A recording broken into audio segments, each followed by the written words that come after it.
Now I want to get into The Last Dance. I really wanted to get into this last because there was so much we learned about the Chicago Bulls that a lot of people probably did not know in the 98 Chicago Bulls team. And I knew a lot about Dennis Rodman. I actually hung out with Dennis Rodman twice in the Hamptons. I was DJing. What color was his hair then? Purple. Nice. It was purple. And he was dating, what's her name again? Carmen or Carmen Madonna? Electra. Okay. He was dating Carmen Electra. I met Carmen Electra. And he's one of the funniest and most entertaining people you can hang out with. I believe it. And he likes to drink and he likes to have a little bit of fun. But Dennis Rodman, you learned a lot about him. Not only, well, first of all, he wasn't a bad boy when he came into the NBA. This was a quiet guy that wanted to learn the game, wanted to learn through people like the Isaiah Thomases, the Bill Lambiers, the John Sallys of the world. He became a tough man, a bad boy, really, when the Detroit Pistons were called the Bad Boys. And he threw people around. He really changed the game. He changed the NBA game because it became a bruising NBA game when he stepped on the basketball court. Dennis Rodman was one of the most underrated big men we have ever seen play the game. Yep. Not because of his personality, but because of his game. When you come to the NBA, you want to be that offensive player. You don't think defense, you think offense. I want to score 30 points. I want to have 9 or 10 rebounds and get about 5 or 6 assists, and I want to be the best player in the league. Right. Players don't get fired up like he did with defense. But he transitioned the game. He changed the game. And everybody's going to say, well, what about Bill Russell? What about Wilt Chamberlain? Those guys changed the game in their time. Mm-hmm. Dennis Rodman changed the game in the 80s, the 90s, and the early 2000s.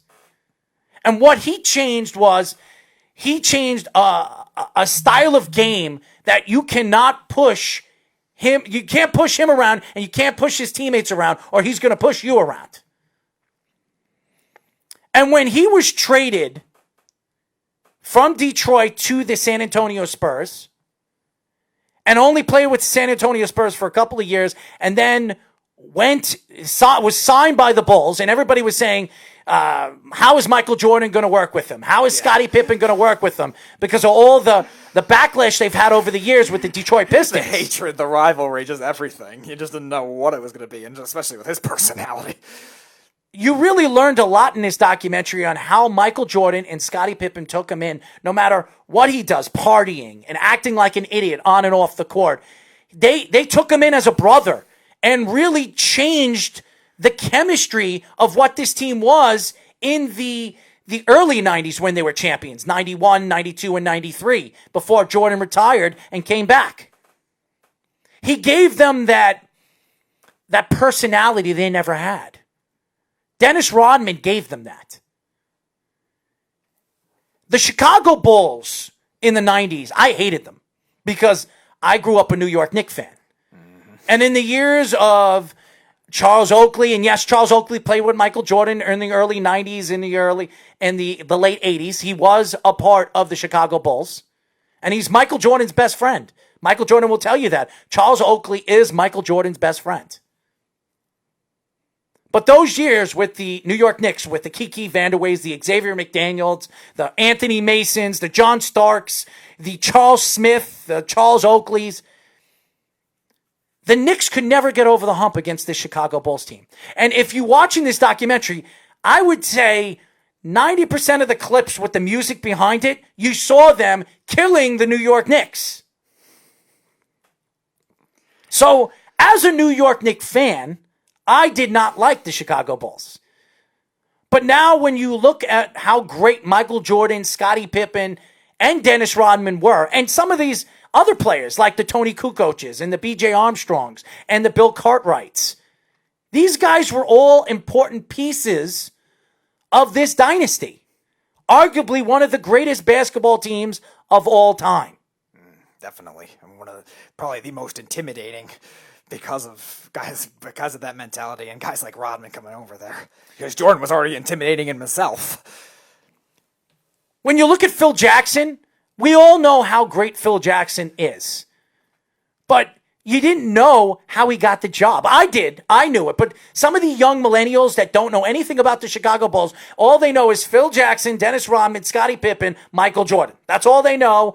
They don't know what it entailed to giving Phil Jackson that job. And I didn't even realize how much Phil Jackson made Michael Jordan change his game to a sense. Absolutely. I didn't even realize that because a lot of times with those coaches, especially if you're a great player, you'll just say, all right, you do your game, I'll coach everyone else. That wasn't the case. And I didn't know that Collins didn't want to play the triangle.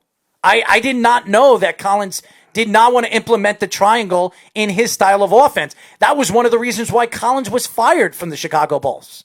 Now, was the triangle something that was used before that? Yes. Even before Phil New York Jackson? Knicks in the 70s. All right, so when Phil Jackson was a player. Yes, when he was a player, the Celtics used, they implicated the triangle in their style of offense with the Bill Russells of the world, and the New York Knicks did it in the 70s with the Reeds, the Fraziers, the Monroes, the great New York Knicks teams. But Phil Jackson, when he got the job, he changed the Chicago Bulls culture. Not to winning because they were still getting to the Eastern Conference Finals, but they couldn't get over the hump. They couldn't beat the Detroit Pistons. They couldn't beat those good Eastern Conference teams like the Boston Celtics. When Phil Jackson took over for the Chicago Bulls, he changed everything. He became Dennis Rodman's best friend. And Dennis Rodman said he didn't look at me as a player. He looked at me as a friend. And Dennis Rodman said it on that documentary. Phil Jackson's one of his best friends.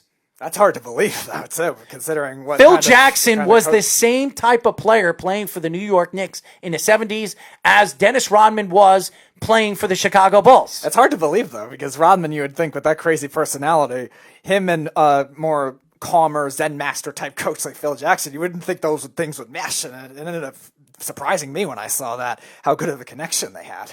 They had a great connection, and I did know that because when Dennis retired, and I had the opportunity to hang out with him, I was DJing, it was in the Hamptons, and he came out, he was the guest over there, and he brought Carmen Elentra, and I got to hang out with him in the VIP section.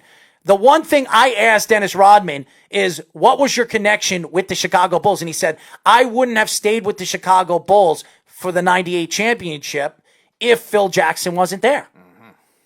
Phil Jackson really kept that team together. The Zen Master kept that team together. And as much as everybody can't stand Phil Jackson for what he did to the New York Knicks, he was the mastermind. And everybody says Jerry Krause. And Jerry Krause, I don't like how the Chicago Bulls players put this guy down. Even when he was dancing on the plane, when they got over the hump against Detroit, Scottie Pippen told him to sit down. You know what I mean? They didn't respect this man. And this guy built a dynasty. He did. Now, he didn't draft Michael Jordan, but he drafted Scottie Pippen. He made the move and brought in the guys like Tony Kukoc and John Paxton and all the players, B.J. Armstrong, the Horace Grants. And by the way, Horace Grant looks fat as hell, man. Yeah. I mean, his face is so fat.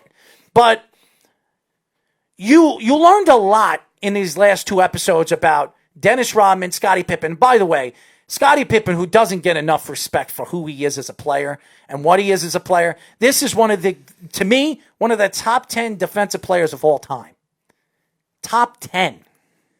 And you watched him when he defended Magic Johnson in the 96, 90? No, 1990. The first one was 1991. I think it was the year, either the last year Pat Riley coached the Lakers or the second to last. I forget what it was, but nobody was giving him a shot against the Lakers, even after beating the Pistons. And as soon as they put Scottie Pippen on Magic Johnson, it changed everything. It changed the whole series.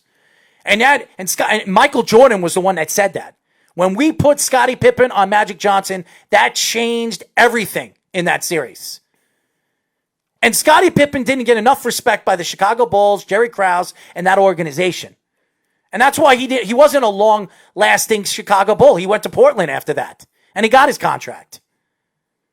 Scottie Pippen was one of the most underrated NBA superstars we have seen in the last 50 years. And again, a great perimeter defender at that time in a game that wasn't really a three-point game was hard to find, too. Now they prioritize it because it's a perimeter game, but Pippen shut down Magic Johnson's shooting, too, and along with other good shooters that Lakers team had in the late 90s, obviously accumulating from their 80s team, the Showtime Lakers. I was very surprised that Scottie Pippen actually asked for a trade that season when he came back in 98. He didn't care. He actually wanted to be traded.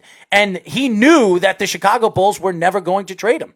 Yeah, he was holding out for 2 months, 3 months in that season because Jordan was kept begging him back, and then Jordan kept shunning off the media because they were asking all these questions about Pippen for the longest time. He was gone for a good while until they just showed I think it was the second one yesterday, that there was just something that told me that he said he was going to lose if he had a holdout bidding war with the team, so he just started to play at that point. And how about Michael Jordan going after Dennis Rodman, going to his hotel room? Yeah, Carmen Electra saying that she was hiding behind a couch with a blanket over her head because she didn't want to see Michael Jordan.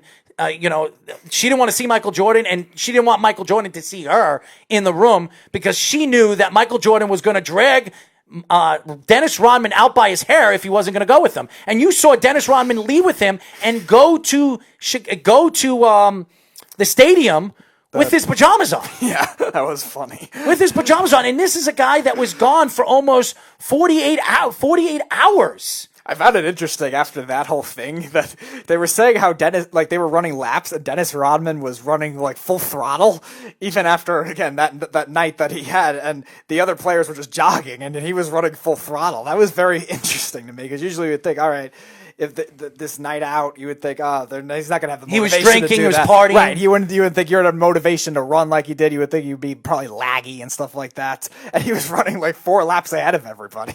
But that's the thing about Dennis Rodman I did know. He has an unbelievable motor. And that's what they said about Dennis Rodman. And Michael Jordan said, I knew that as long as Dennis was on the court, he was going to play hard. He was going to do everything he was supposed to do as a professional basketball player. It wasn't going to hold him back. And he knew that he could party for 36 hours. He could stand on the basketball court and compete with every single person on the court. That is crazy, though. Him just being able to run like that. You don't see that from everybody. Well, Dennis Rodman was a freak of nature. So was Michael Jordan. And Michael Jordan had all these security guards, and you saw also in the documentary, he had 6 security guards following him. He's sitting down watching a basketball game on TV while these guys are surrounding him like somebody's going to attack him or bomb him up, or shoot him. It's unbelievable. Michael Jordan, what makes Michael Jordan so special is the fact, not because he was great, because we all know how great Michael Jordan was. It was his leadership that nobody knew about. And Michael Jordan said before this documentary came out that a lot of people are going to look at him differently after this documentary, for the worse. I think I've looked at Michael Jordan for the best, because watching Michael Jordan go to Dennis Rodman's hotel room and practically drag him by his ear to the stadium with his pajamas on is remarkable. Because everything I heard about Michael Jordan, in the past, is the guy used to degrade people on the court, his own teammates, and he told them, if you're not going to play hard, you might as well sit on the bench because you don't belong on the court. I think that's what he said when the documentary came out, too. All these young kids are going to think of me as this devilish human being or something like that. And again, this has portrayed him completely the opposite. Yeah, he's intimidating. Yeah, he's tough. I think they were saying, all the greats are like right. that. I think they were saying even before look at Tom Brady. Right. Look at Tom Brady screaming on the sidelines when his wide receiver can't get an overthrown pass to his hands. Right. I mean, he blamed the receiver because he couldn't catch the ball and run the right route. I think they were saying even before the Carmen Electra hotel thing that Michael Jordan came up to his room, or he came up to Michael Jordan and he was trying to apologize but never did, and then Michael Jordan gave it to him, just got mad and started shouting at him after a bad loss that they had, and he was missing a lot of rebounds, and that really fired him up too. And I think they went on the 13-game win streak at that point. After that, yep, when they were really struggling to start the season. I think they lost 4 games in a row in the beginning of the season.